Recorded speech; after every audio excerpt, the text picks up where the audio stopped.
Welcome to an out of the box video. This is what I hope is going to be a bit of a series of videos looking at some of the print and play builds that I've been making recently. So I'm going to start off with this one. Is called After the Empire. It is a re-theme of the After the Virus board game.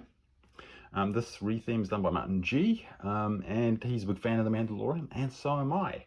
And so this is the build that I have done based on the files. I'll put the link for the build, the cards on Board Game Geek down in the description. So in this game you have a character. I'm playing with the Mandalorian and Din Djarin, and you have a set of, I start off with Darksaber, and this is a deck building game. So you have a set of cards that you start off with. There's 10. Each one of these has a different, you have event, you have weapons, you have hostages that you can play. And during the game, in this version, rather than having zombies, we have stormtroopers. So we have sets of stormtroopers that appear, and we have to fight those off as part of the game. And you have waves of stormtroopers that arrive. As it's a deck building game, you have a set of cards that you can search at the top here, and they get placed down there. So there's quite a lot of cards to build in this build.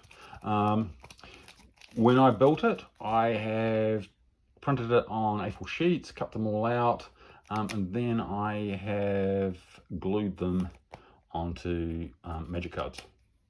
So with a bit of spot glue, magic card in between it, and then sleeved it. That gives me the flexibility I like for printing. The re-theme itself is very Season 1 Mandalorian, which is really exciting. So we've got images from the series, main characters, and it's all been contextualized. So everything fits really nicely, and it makes for an alternative to the zombie-themed original, which is After the Virus.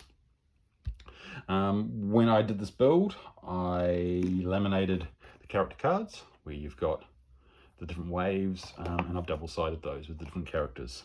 And Martin has provided, I'll say it's 6 different characters, again, all from the show. And each one of those has a starting loadout for the deck building component and an original card in play. Your characters can take damage, and so you need some health. So I got some components. If you go to like a dollar shop, you get these packs of diamond crystals that are, I think, for doing putting around plants and the like, for crafting. And so this is like $2, and I've got, I think, 50 or so.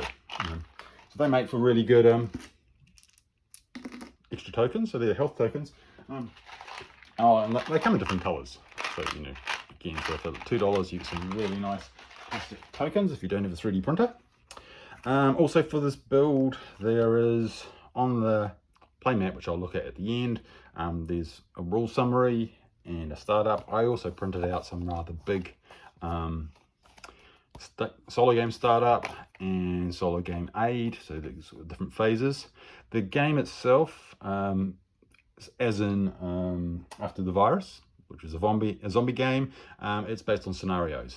And so you have a set of scenarios that you work through, and there's a goal, there's a setup, and there's a win condition. I decided to print these quite big, my aging eyesight, and it just makes it a lot easier. So when you play the game, you basically pick a scenario, you set it up, prep it in the way that it's like, and then you play through the waves of stormtroopers in this case. Also, you need something to determine what wave you're currently at. So I raided my Lego collection. Find a little stormtrooper, that will be my wave marker.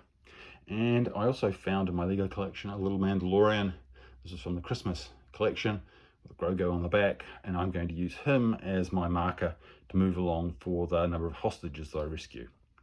So in addition to the cards and lamination, if you want to do lamination on corners, you'll need some tokens for health, you'll need some markers. The other thing that I built, Martin has provided a number of playmats, which just add to the ease of playing the game, because it's got nice layouts for all your cards and all the different areas that you need to play when you're playing the game. He provided that as A4. So it's actually printed as 1, 2, 3, 4, 5, 6 A4s. I printed those out. I then taped the big ones, and then I've laminated them as A3 on an A3 sheets. So the A4 have then gone onto an A3, which I have then cut. And again, both sides I've then laminated in an A3 laminator, which then gives me my playmat. And by putting the tape on the back, it means that it folds over. So it makes it a little bit easier to store it, so I can now store it in an A3 binder.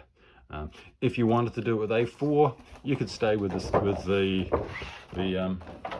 A4 components, and then you could fold it up in a more, you can probably get it down to an A4 layout, but I don't mind A3, and then it makes it a lot easier to set up.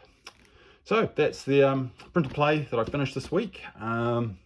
Really great game after the virus, and this is a really neat retheme. Thank you, Martin. Mandalorian, this is the way.